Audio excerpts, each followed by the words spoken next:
公元861年，唐懿宗咸通2年某日，宰相杜从跟其他几位宰相一起，正在中书省当值。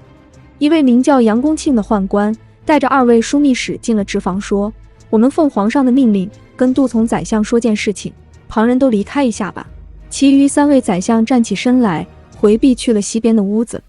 杨公庆从怀里拿出一份携封文书，交给了杜从。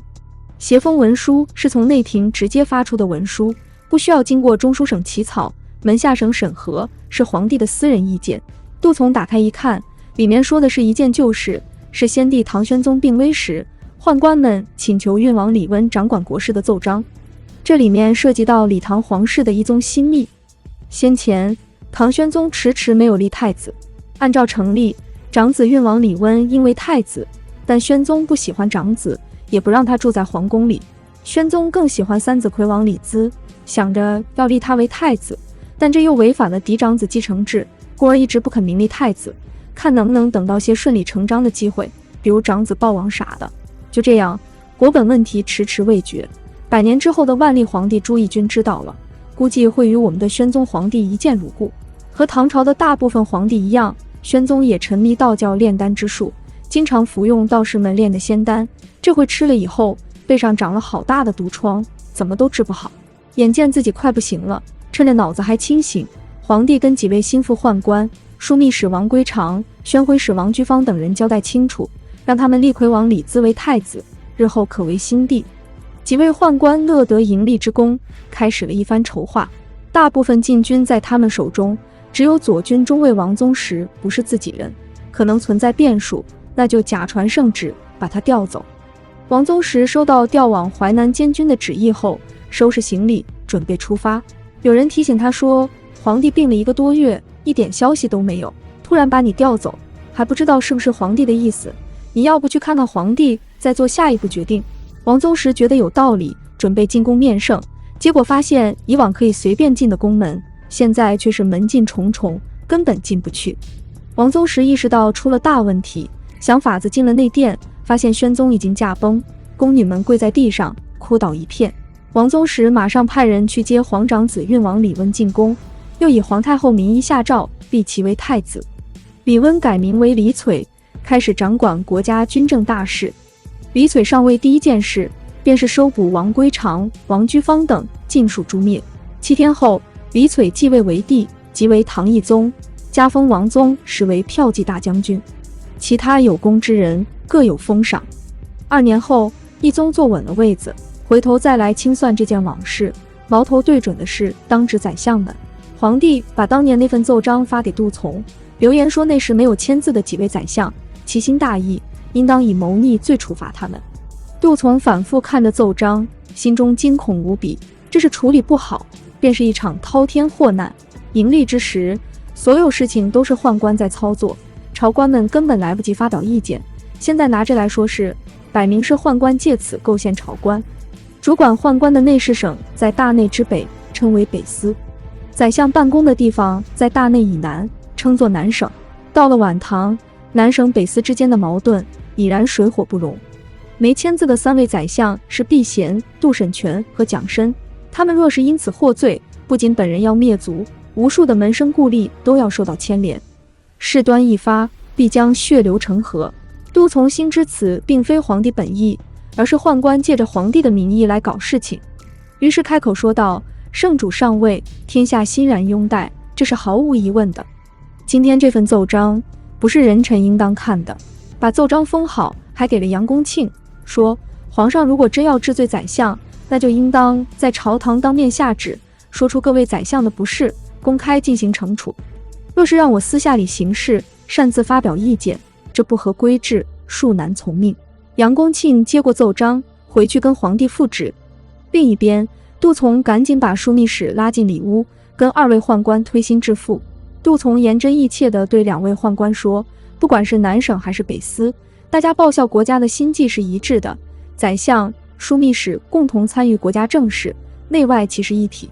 现在新皇刚上位，对国家大事还不是很熟悉，正是依仗我们内外臣僚的时候，大家一起用事，仁爱关怀才是应有之义呀，怎么能赞成皇帝杀戮宰相呢？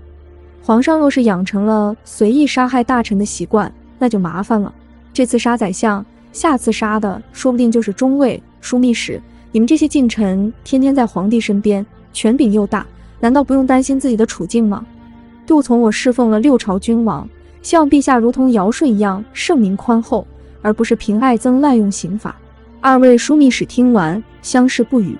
过了一会儿，他们才说道：“我们明白了，回去就将您的这番话好好说与皇上听。不是您的大德和睿智，大家险些犯下大错误。”2位宦官走后，几位宰相跑了进来，面带恐惧，问杜从发生什么事情，皇帝奏章里说的是啥？杜从气定神闲地说：“没事了，大家好好办公吧。”宰相们诚惶诚恐，心不在焉，杜从便再也未说一个字。等到第2天朝会，人们看见皇帝满脸笑容，兴致颇高，众人悬了一夜的心，这才放下。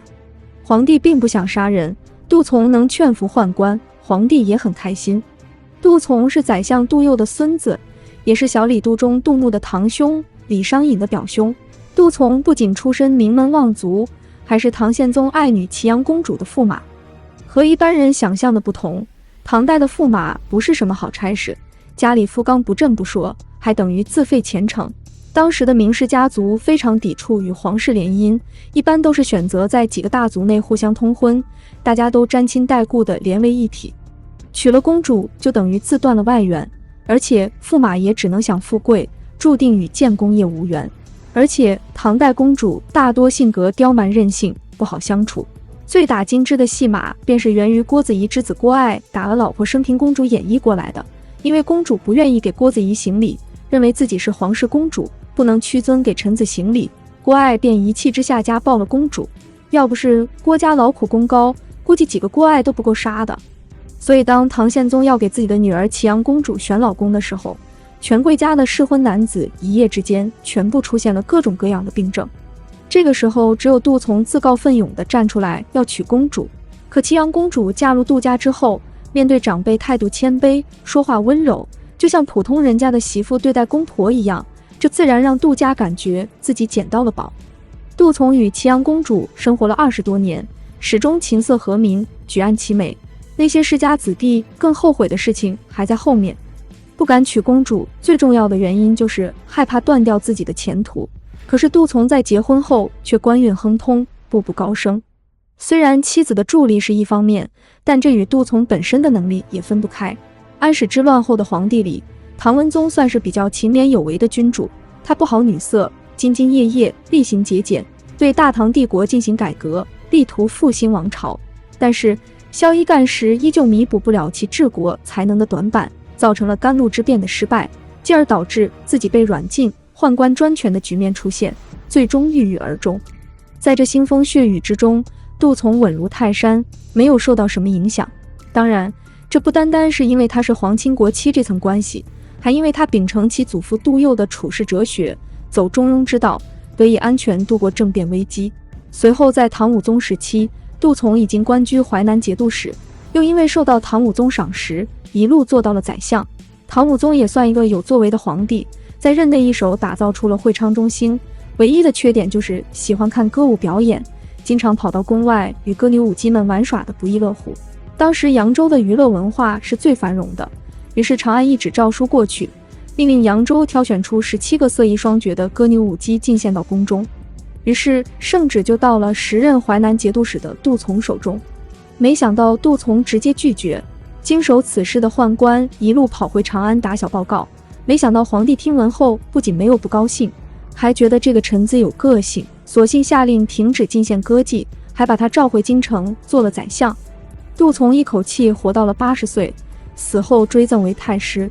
后世评价：从事当国，亦无足迹，贤与哉。他用一番话便化解了一场屠杀危机，拯救了整个朝廷的中枢，的确称得上大贤。